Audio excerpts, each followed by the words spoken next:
Jacobson. I'm going to K-State, and I'm majoring in interior architecture. I'm Alex Sisler. I'll be going to Wheaton College, and my major's undecided.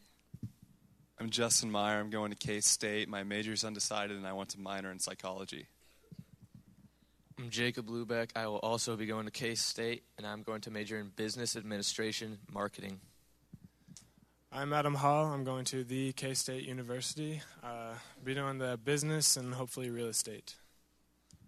I'm Rachel Gabriel. I'm being forced to go JUCO for a year. Then I'm going to K-State to major in high school education and fashion design and minor in Spanish. I'm Rachel Howard. I'm going to Washburn University to major in exercise physiology, minor in Spanish for physical therapy.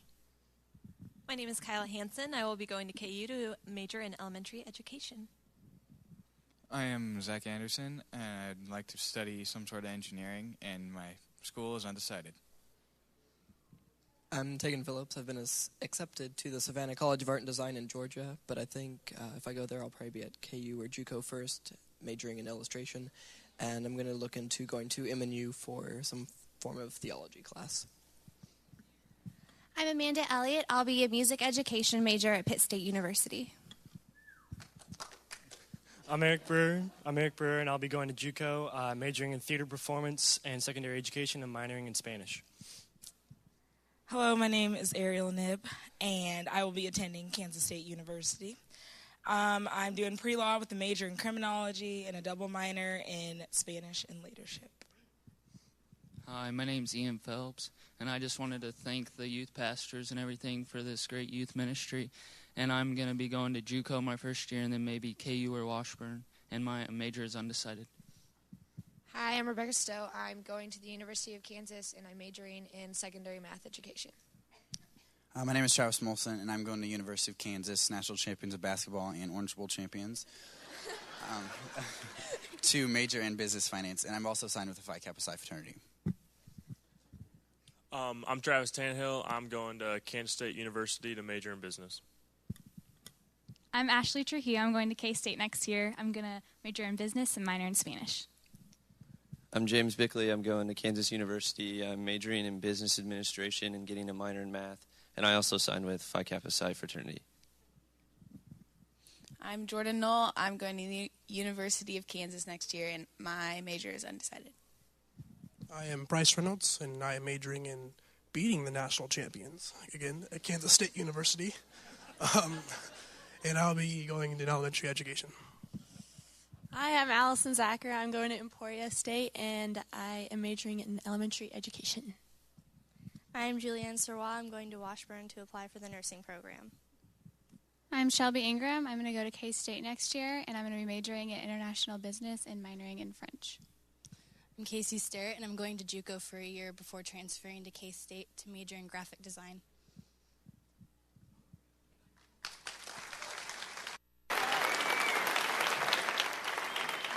Wow.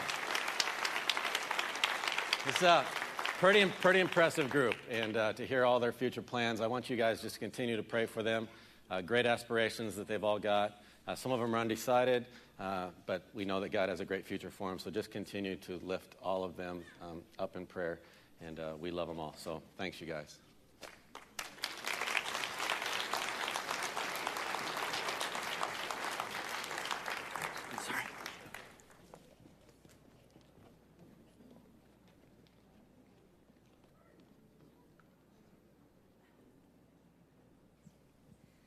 Deuteronomy 6:10-23.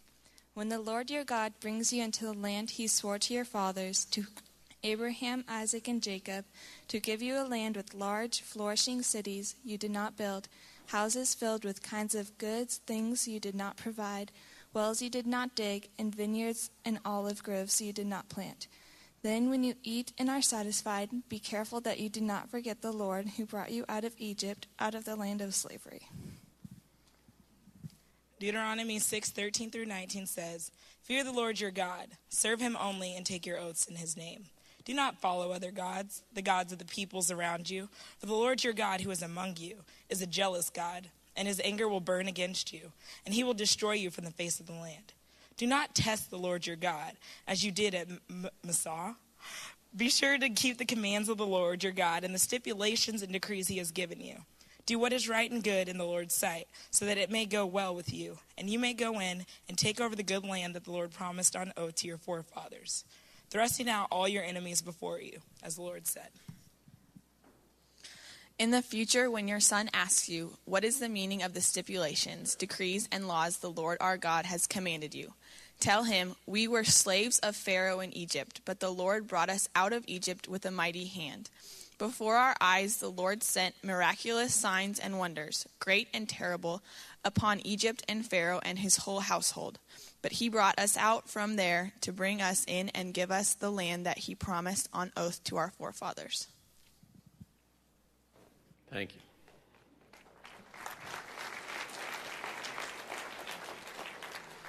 So we started a series back on the first Sunday in May, and called Durable Faith. And Pastor Rod started it out with the first few verses, and he talked about just the whole idea of loving passionately. And he brought out with that durable faith concept his garden tiller. If you were here, that piece of junk he brought up on the stage.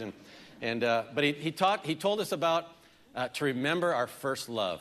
And then Pastor Scott last week talked about how we need to teach diligently. And he reminded us that the number one influence on a child's life of any age is the family and the parents. And that's true. It's fun to have my parents here today. So Mom and Dad, stand up. I would say still all the way from Boone, Iowa, and they'd be happy to tell you anything you want to know about Boone. You can go ahead and sit down. But still, the greatest influence on my life would still be, I just respect them and their advice and their wisdom and their counsel even to this day. So I know that what Scott said is true. Today we're going to talk about living fervently, and we'll cover those verses that the girls just read, and then next week Pastor Mike Bickley will finish it out with to observe carefully. A lot of times when we talk about these things, we like to find out, how did we get to this part of the story? Because the Bible is a lot of stories. And so let me just real quickly give you a flyby of how we got here. And it starts with Adam and Eve. Adam and Eve, then sin hits the world, so Noah comes onto the scene. Right after Noah and everyone's wiped out, we have Abraham. Abraham was told by God that he's going to promise him some land. And that land is between the river of Egypt and the Euphrates River. Well, Abraham has a son, Isaac. Isaac has Jacob. Jacob has 12 sons, of which one of them is Joseph. Joseph becomes this pretty important guy in the land of Egypt through a series of dreams and events that helped him do that. And the nation of Israel is settling in Egypt, and it's beginning to grow very rapidly. So rapidly that it's scaring the Egyptians, and so they tell the midwives, when those little boys are born, make sure you put them to death and allow the girls to live. So this little boy is born. He's put in a basket with some little waterproofing on it. He's placed in the Nile. Pharaoh's daughter comes, finds Moses in the basket, takes him back. Moses is raised in the house of Pharaoh. Moses sees this Egyptian mistreating a Hebrew, and he kills him. He flees to Midian. At Midian, he sees a burning bush, and God speaks to Moses, and he says, I want you to go back, and I want you to deliver my people. But not just from their bondage.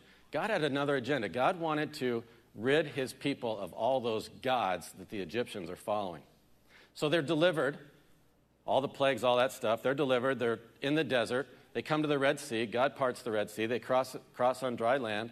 They come to Mount Sinai. They get the 10 Commandments. They sin.